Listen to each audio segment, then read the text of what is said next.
Aujourd'hui mes frères et sœurs, on va se retrouver donc pour une vidéo où on va parler un petit peu de l'origine de la fête de Noël, mais on va parler également de comment le Seigneur, dans sa parole, nous parle et nous explique son point de vue par rapport aux fêtes de Noël. Donc on avait bien sûr l'Éternel qui s'adressait directement aux prophètes dans l'Ancien Testament, et nous avons bien sûr le Seigneur Jésus-Christ qui a enseigné donc les apôtres, qui eux-mêmes nous ont exhortés à suivre certains préceptes et certains commandements que le Seigneur Jésus nous avait expliqué de faire par rapport aux coutumes des hommes, par rapport aux fêtes religieuses, par rapport aux fêtes païennes. Donc il faut regarder dans un premier temps déjà l'origine de Noël pour savoir déjà à quel genre de fête nous avons affaire. Vous savez qu'à l'heure d'aujourd'hui, dans notre culture, nous avons différentes choses qui ont été ajoutées, greffées à la religion du fait de la fusion de l'Église catholique romaine et des Romains de l'époque, qui ont fusionné donc avec le concile de Nicée en l'an 326 avec donc l'empereur Constantin. Ça, ce n'est plus un secret pour personne. Nous voyons aussi malheureusement à l'heure d'aujourd'hui dans le mouvement catholique beaucoup d'hérésies, donc les hérésies sont des mensonges, et nous voyons aussi beaucoup de choses qui ont été ajoutées, des coutumes d'hommes, des traditions, des choses mauvaises qui sont à l'encontre même de la parole de Dieu. On ne va pas revenir bien sûr sur tout ce que l'on peut reprocher au mouvement catholique qui à l'heure d'aujourd'hui, je le répète très clairement par rapport à la parole de Dieu en main, ajoute des choses, ment, assez fidèle. Nous voyons clairement les statues dans les églises, le baptême qui n'est pas reconnu, parce que l'enfant n'est pas dans un état de repentance, il n'a pas conscience de ses péchés, donc baptiser un enfant pour Dieu, ça n'a aucune signification, sachant que les enfants sont purs, sont directement sauvés. Si demain le Seigneur venait chercher donc son église, il prendrait également les enfants, car ils n'ont pas la conscience du bien et du mal. Donc baptiser un enfant n'a aucune signification. Nous pouvons aussi parler, le fait de prier la Vierge Marie, qui n'est absolument pas biblique, car la Vierge Marie priait elle-même le Seigneur Jésus, et elle n'a jamais été l'intercessrice entre les hommes et le Père. La seule personne qui a été donc placée comme médiateur entre les hommes et le Père, c'est Jésus-Christ. Jésus-Christ l'a dit lui-même à plusieurs reprises. Personne ne va au Père sans passer par moi. Il était le chemin, la vérité, la vie. Il n'a jamais parlé de la Vierge Marie ou de sa mère comme étant une médiatrice entre les hommes et le Père par rapport au péché. Donc prier la Vierge Marie est tout simplement une forme d'idolâtrie, est un grave péché également. Ensuite, on peut parler de plein de choses. Voilà, toutes les statues dans les églises. Le Seigneur nous a demandé de ne faire aucune représentation d'image quelconque, que ce soit des images en pierre, en bois, tout ce que vous voulez. On ne doit pas se représenter ce qu'il y a dans les cieux, c'est-à-dire les anges, le Seigneur Jésus. On ne doit pas faire d'images et de représentations. On voit dans les églises des tonnes de statues et de représentations en tout genre. Donc là, on a quand même un gros problème, parce qu'on se dit, on a la parole de Dieu, on a des églises qui font l'inverse. Où est la vérité? On sait très bien que le Seigneur n'a jamais menti. On sait très bien que à l'heure d'aujourd'hui, l'Église catholique est un mouvement qui est complètement corrompu. Voilà pourquoi il y a eu aussi le protestantisme qui s'est créé. Donc voilà, on ne va pas rentrer dans ce débat-là du catholicisme. Moi, je vous invite, clairement, cette religion mondiale qu'est le catholicisme à l'heure d'aujourd'hui est assimilée à Babylone, mes frères et sœurs, dans l'Apocalypse. Nous voyons que le Seigneur nous demande de sortir de ce mouvement-là. Vous n'avez pas besoin de pratiquer une religion pour être reconnu enfant de Dieu et pour avoir l'assurance du salut. Le Seigneur Jésus n'a jamais enseigné ça. Le Seigneur Jésus nous a expliqué que son amour était tout simplement une relation et non pas une religion. Voilà pourquoi lors d'aujourd'hui nous avons des petits mouvements qui se créent, parce que les gens voient clair, les gens commencent à ouvrir les yeux, et nous sommes dans une période où le Seigneur Jésus rappelle à lui tous ses enfants qui s'intéressent à lui, qui lisent sa parole et qui le cherchent sincèrement avec leur cœur. Voilà mes frères et sœurs, si vous ne passez pas de temps dans la prière, si vous ne passez pas de temps dans la lecture et vous ne passez pas de temps pour le Seigneur, comment voulez-vous qu'il se révèle à vous et comment voulez-vous que le Seigneur puisse agir dans votre vie? Ce n'est pas possible. Pareil pour les personnes qui se contentent dans le péché, on ne peut pas attendre du Seigneur qu'il vienne vous apporter des messages ou qu'il vienne faire des choses dans votre vie, vous bénir, si vous continuez à pratiquer le péché, qui, je le rappelle, quand on pratique le péché, on suit Satan, on suit ses plans et on se détourne de Dieu. Ça c'est clair, net et précis mes frères et sœurs. Le Seigneur Jésus nous a exhortés à marcher en nouveauté de vie, à naître de nouveau d'esprit, c'est-à-dire à abandonner le monde, à abandonner les choses futiles de ce monde. Il y a plein de choses autour de nous qui ne servent à rien, et nous devons, pour le suivre pleinement, renoncer à nous-mêmes, porter notre croix, comme il l'a annoncé. C'est là qu'il reconnaîtra ses vrais enfants, ses vrais disciples. Donc mes frères et sœurs, le Seigneur Jésus n'est pas venu souffrir sur terre pour que nous puissions continuer à pratiquer le péché, le mensonge, tout ce que vous voulez, à nouveau très dans les fêtes païennes, hein, qui rendent des cultes à des idoles, vous allez le voir. Voilà, il y a un moment, il faut faire un choix. Le Seigneur nous a expliqué clairement qu'il y a des personnes qui seront froides, tièdes et bouillantes. Vaut mieux être froid que tiède, parce que le Seigneur Jésus rejettera lui-même de sa bouche les personnes qui sont tièdes. Avec le Seigneur, il n'y a pas de demi-mesure, c'est net dans sa parole. On le voit dans l'Apocalypse. Soit on est froid, soit on est bouillant. On ne peut pas être tiède, on choisit son camp. Soit on est du côté du monde, du côté de Satan, soit on est du côté du Seigneur. Le Seigneur agit selon 3 principes, le Père, le Fils et le Saint-Esprit qui nous guident. Satan agit selon 3 principes, Satan, le monde et la chair. Il va, voilà, vous tenter à partir dans le monde, à partir dans les fêtes païennes, à partir dans les choses de la chair.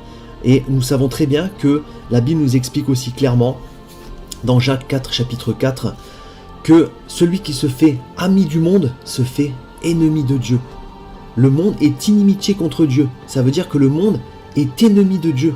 Rendez-vous compte de la puissance de ce message. Donc là, le Seigneur Jésus nous a prévenus.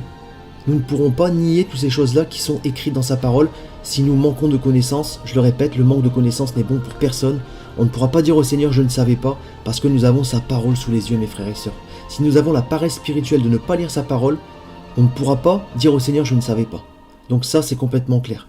Alors, l'origine de Noël, je me suis un petit peu étalé. Voilà, je voulais vous faire cette petite parenthèse qui est quand même assez importante, mes frères et sœurs. Parce que voilà, on joue quand même notre éternité, on joue notre salut.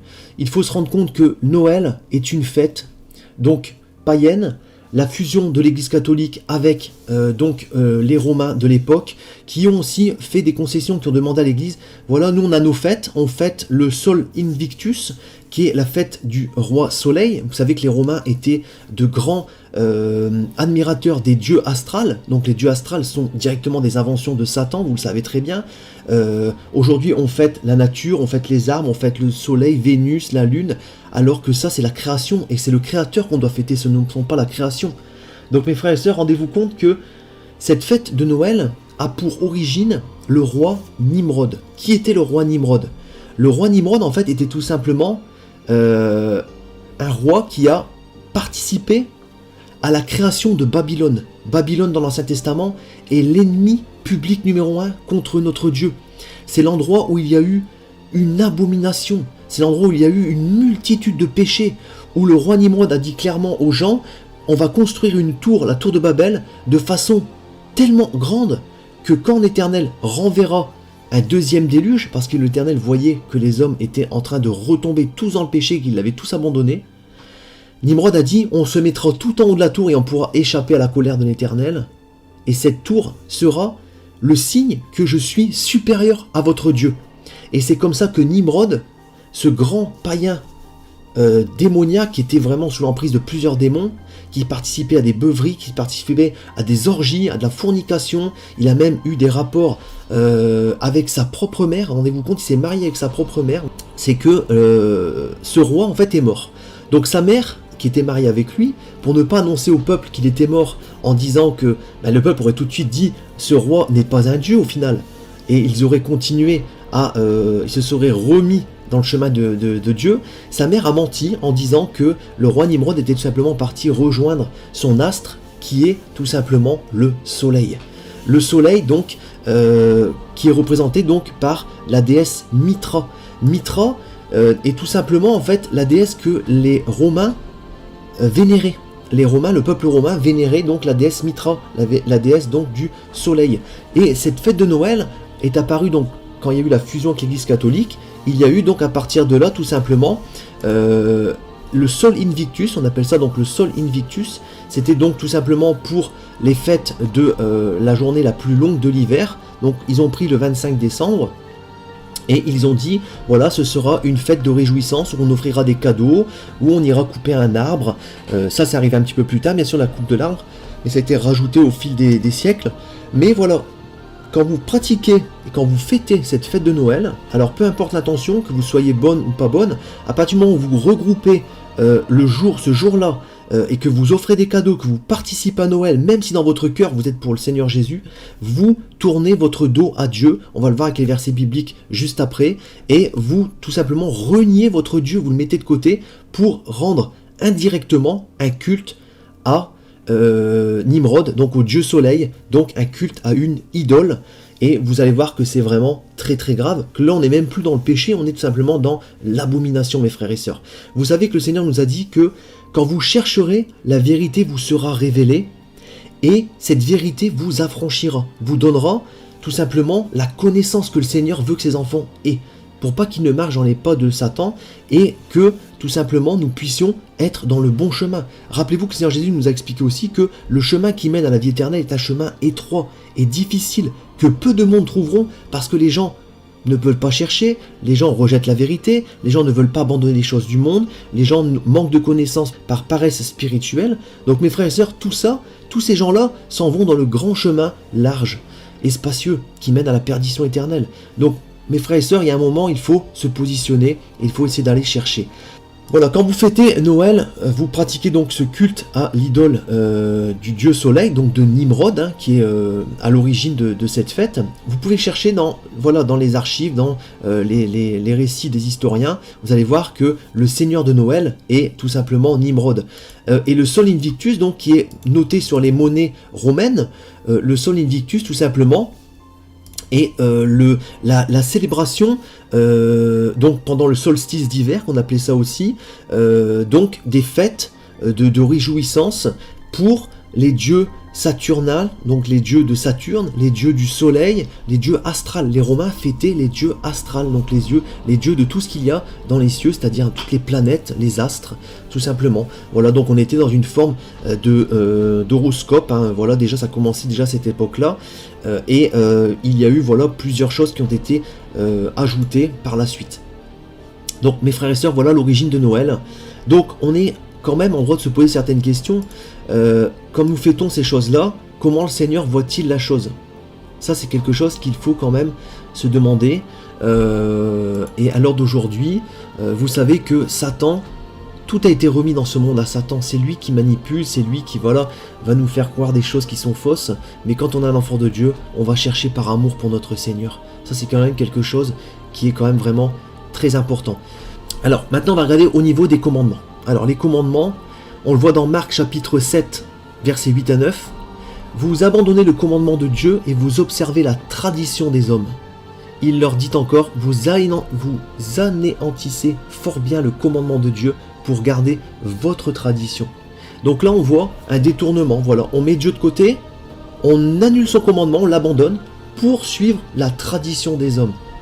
Et on a vu que cette tradition des hommes rend un culte à Nimrod, au dieu soleil, que les Romains fêtaient eux-mêmes, des païens, mes frères et sœurs. Des païens, des gens qui ne connaissaient pas le Seigneur Jésus. Donc c'est quelque chose qui est quand même très très grave. On le voit également donc dans Jérémie, chapitre 10, versets 3 à 5. Car les coutumes des peuples ne sont que vanité. Vanité, ça veut dire des choses inutiles. On coupe le bois dans la forêt, la main de l'ouvrier le travaille avec la hache, on l'embellit avec de l'or et de l'argent, on le fixe avec des clous ou des marteaux pour qu'il ne branle pas.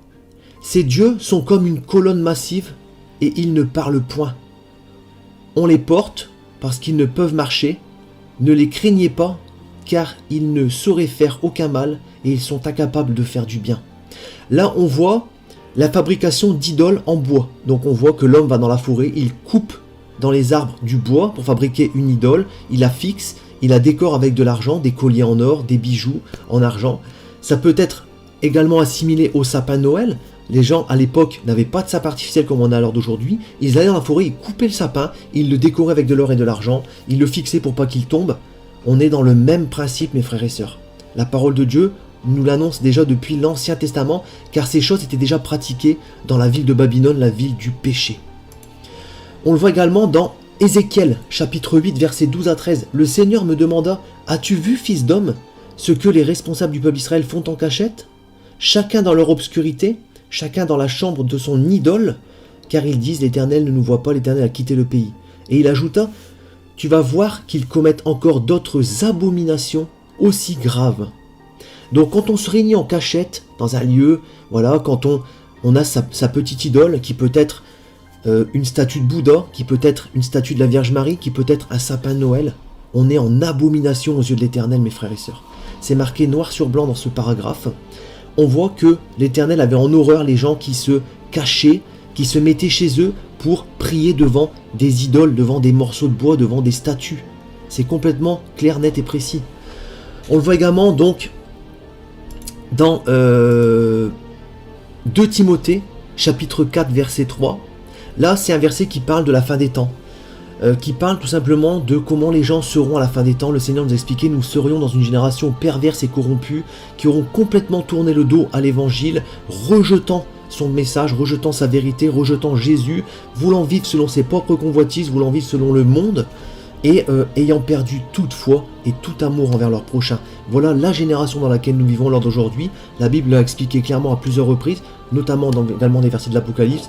Et là nous voyons donc dans 2 Timothée chapitre 4 verset 3, « Car il viendra un temps où les hommes ne supporteront pas la sainte doctrine. » Voilà pourquoi aujourd'hui vous êtes insultés, vous êtes critiqués, vous êtes rejetés à cause du message de la sainte doctrine, de l'évangile que nous prêchons partout, et à cause de l'amour du Seigneur Jésus-Christ. Mais ayant la démangeaison d'entendre des choses agréables, ils se donneront une foule de docteurs selon leurs propres désirs, détourneront l'oreille de la vérité et se tourneront vers les fables. Noël, qu'est-ce que c'est mes frères et sœurs? Noël, c'est l'histoire d'un homme avec une grande barbe blanche, un chapeau, qui vient le 25 décembre apporter les cadeaux, qui réussit à livrer les cadeaux dans le monde entier. Donc c'est une histoire qui est fausse. Comment on appelle une histoire fausse inventée? On appelle ça une fable.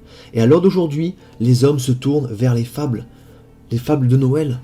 Et on voit également que les gens, voilà, dans cette période de la fin des temps, vont rejeter ce message et vont se tourner vers des gens qui vont leur dire oui, c'est pas grave, tu peux fêter Noël, c'est une fête qui est, voilà, Dieu sait faire la part des choses. Mes frères et sœurs, on le voit dans la parole, avec Dieu il n'y a pas de demi-mesure, c'est complètement clair. Nous ne fêtons pas un Père Noël qui vient ramener des cadeaux, nous fêtons le Fils du Dieu vivant qui vient, nous fêtons Jésus-Christ, c'est Jésus-Christ qui vient, c'est pas le Père Noël qui vient ramener les cadeaux mes frères et sœurs. Donc quand on enseigne tout ça à nos enfants, on est également dans le péché, parce qu'on ment à nos enfants en disant que le Père Noël va venir, alors que ce n'est pas vrai. On ment à nos enfants aussi quand on leur dit que voilà, les cadeaux ont été mis par le Père Noël. Voilà, on fait des choses désagréables pour le Seigneur quand on installe des sapins qui sont des idoles, qui vénèrent le Dieu Soleil, qui a été institué par Nimrod, un grand pécheur qui s'est rebellé contre l'Éternel à l'époque de Babylone, dans l'Ancien Testament. Nous voyons aussi que nous observons des traditions païennes qui sont un péché. Le Seigneur nous a expliqué de sortir du monde, de ne pas faire ami du monde, mais de se faire ami de Dieu. Sinon nous sommes ennemis de Dieu quand nous acceptons le monde et que nous vivons selon le monde et ses traditions. Et ensuite, bien sûr, l'avidité, le fait de vouloir des choses toujours plus grandes, de vouloir des cadeaux, voilà, de vivre dans le matériel. Le Seigneur Jésus nous a exhortés à vivre dans la simplicité, et notamment Paul, dans tous les évangélisations qu'il a pu faire, notamment aux Corinthiens, aux Philippiens, voilà, dans ses lettres, il nous a exhortés à vivre dans la simplicité, tout simplement. On peut le voir aussi dans le Proverbe, chapitre 12, verset 22. « Les lèvres fausses sont en horreur à l'Éternel, mais ceux qui agissent avec vérité lui sont agréables. » Quand vous prêchez la vérité, mes frères et sœurs, vous devenez l'homme à abattre. On vous pointe du doigt, parce que la vérité dérange. Et les lèvres fausses, ceux qui disent des mensonges aux enfants pour les fêtes de Noël, le Père Noël va passer, amener des cadeaux, sont en horreur à l'Éternel. On le voit également dans le psaume 101, verset 7. « Celui qui se livre à la fraude n'habitera pas dans ma maison, celui qui dit des mensonges ne subsistera pas en ma présence. » L'Éternel se coupe de personnes qui agissent de la sorte, mes frères et sœurs. Il faut bien se rendre compte de ça, c'est quelque chose qui est vraiment grave et vraiment très important, dont nous devons prendre conscience. Parce que voilà, quand nous célébrons des fêtes païennes, des fêtes à des idoles, quand nous rendons culte de façon volontaire ou involontaire à des choses comme ça, soit nous manquons de connaissance, soit nous le faisons de manière consciente. Et là, dans les deux cas, nous péchons et nous sommes en abomination à l'Éternel. La fête de Noël est une fête qui vient donc du paganisme. C'est une fête païenne, voilà, paganisme, païen. On chante la fête de Noël, ça glorifie Satan, vu que les idoles appartiennent à Satan. Elles sont là pour détourner les gens de Dieu et les faire tomber dans l'idolâtrie, donc un péché qui est très grave et qui est condamné dans les 10 commandements. Donc là on en fera directement les 10 commandements. Le jour de Noël on fête donc la naissance de Nimrod, on orde notre maison de sapin et d'images taillées, et on rentre dans le matérialisme. Donc c'est vraiment très très grave. Et on voit pour terminer que Noël, tout simplement, l'anagramme de Santa Claus, qui est le nom du Père Noël, l'anagramme de Santa est Satan, mes frères et sœurs. Et c'est une forme de moquerie que les élites et cette grande religion de prostitution qu'est l'Église catholique romaine à l'heure d'aujourd'hui a mise en place dans ce monde, voilà, avec Satan pour détourner les gens de la vérité et pour faire pécher les hommes, mes frères et sœurs. N'oubliez pas que Satan, son but numéro 1, c'est de vous faire pécher, parce que si vous êtes en état de péché, que vous mourrez, Satan gagne votre âme. Un pécheur ne peut hériter du royaume de Dieu s'il n'a pas déjà accepté Jésus et s'il ne s'est pas repenti, donc s'il n'a pas changé de chemin, s'il n'a pas abandonné cette mauvaise voie du péché pour marcher donc en nouveauté de vie. Et on le voit donc dans Apocalypse 22 chapitre 2, dans Romains 6 verset 23, que les cadeaux représentent le cadeau gratuit de la vie éternelle et les récompenses pour les bonnes œuvres accomplies sur la terre. Donc que le Père Noël lui apporte des cadeaux de façon matérielle, donc là il y a déjà une première forme de moquerie. On a une deuxième forme de moquerie parce que le vêtement teinté de sang du Seigneur Jésus a été repris par la tenue rouge du Père Noël. Vous allez pouvoir le voir dans Apocalypse chapitre 19 verset 13. Ensuite la liste du Père Noël qui est donc la liste des bonnes œuvres et des mauvaises œuvres qui représente donc le livre de vie, la vie de l'homme, de tout ce qu'il aura fait durant sa vie que le Seigneur Jésus aura et qui pourra lui dérouler devant lui. Ça représente tout simplement la liste des cadeaux du Père Noël. Donc là on voit également une troisième forme de moquerie et bien sûr Jésus qui est décrit dans l'Apocalypse chapitre 14 verset 1 comme quelqu'un ayant des cheveux blancs d'un lin, voilà, comme la laine et comme la neige, d'un blanc éclatant et éblouissant. Et on voit voilà ce qui a été repris au niveau du Père Noël. Donc on voit clairement que Satan se moque et a utilisé le roi Nimrod pour mettre en place donc une fête païenne avec l'église catholique romaine qui est corrompue, je le répète. Vous pouvez voir leurs fruits tout simplement et voir à quel point l'image qu'ils dégagent, que ce soit dans leurs attitudes, dans leurs œuvres, à l'heure d'aujourd'hui, les musulmans pointent l'église catholique parce qu'il y a des statues partout, parce que voilà, il y a des choses qui ne sont pas faites dans les règles, voilà, les fruits qu'ils portent sont des fruits qui sont pourris, mes frères et sœurs. Donc, il faut bien se rendre compte de toutes ces choses. Voilà, moi je vous parle selon l'Esprit de Dieu, je vous parle, voilà, je suis un chrétien qui essaye de suivre le Seigneur du mieux possible. J'ai fait beaucoup de sacrifices dans ma vie, je marche en nouveauté de vie, j'ai abandonné toute forme de péché, voilà, j'essaie de marcher un maximum dans la sainteté et la repentance, la sanctification que le Seigneur Jésus attend. Donc j'essaie aussi de vous délivrer des messages avec amour et des messages qui sont suivis de la parole de Dieu, pas des interprétations d'hommes, pas des doctrines que j'ai envie de vous dire, pas des choses venant de ma propre imagination ou de mes propres pensées, mais uniquement suivant l'origine de ces fêtes et suivant bien sûr la parole de Dieu qui doit être à la base de toute prêche, de toute exhortation, de tout enseignement. Voilà mes frères et sœurs, maintenant vous êtes libres de faire en votre âme et conscience. Dieu, je vous l'ai expliqué, vous avez le libre arbitre. Je vous ai vraiment donné tous les détails qu'il y a à savoir concernant cette fête de Noël. Soyez abondamment bénis mes frères et sœurs, soyez bénis.